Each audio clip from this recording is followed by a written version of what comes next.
So in my experience, racist is one of the most triggering words for white people. But are all white people racist? Let me explain using science. Short answer, no. Long answer, yes, of course. A racist is defined as someone who feels discrimination or prejudice to people of a different race, or feels that one race is superior to another. You're probably already like, oh my god, but that's not me. Hold the fuck on, I'm not done. It's like 3 minutes left in this video. Chill. A lot of people are probably focused on the latter part of that definition, perceived racial superiority. But this behavioral neuroscientist is focused on the word prejudice. That word is the centerpiece by which the rest of this definition can exist. Fun fact, humans do have a tendency to create in-groups and out-groups, but they aren't born with prejudice. That's something that we learn. It's a product of nurture, not nature. What that means is that we learn it from the people we're around, the people that we're raised by, also known as social contact.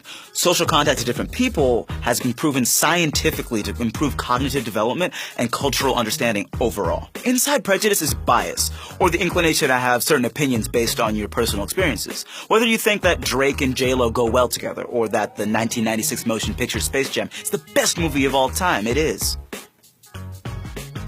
If you're gonna at me, come bat me. We all have biases, and those biases align themselves to positive and negative emotions. Like, wow, I love this. Or, I hate this. These opinions are based on a multitude of things. For instance, the media, stereotypes, and being around people from different walks of life. I'll say it again for those of y'all in the back. We all have racial biases. So, is having racial bias the exact same thing as being racist? In my opinion, nah. Racism is a spectrum, not a binary where you can either be a racist or an angel. Take it from Obi-Wan. Only a Sith deals in absolutes. To all who have supported me so far, I apologize for losing your trust and using a Star Wars prequel reference. I'll do better from here on out. But he did have a point. Need proof? Let's go take a test.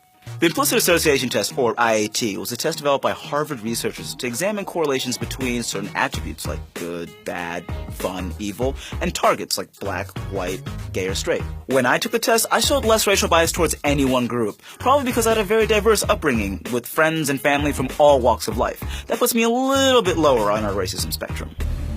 My man. I did have a little bit of racial bias favoring people of African descent, which makes sense because I was raised by people of African descent and spent the most time with them. My man. So yes, it's possible to have racial biases no matter how woke you are or how much you love The Wire. Racial biases can happen both ways. So, the IAT isn't the end-all be-all whether you're racist or not. But if you're like, man, according to this test, I might be a racist, start by diversifying your friend group. Pick up a history book. Talk to folks who aren't like you.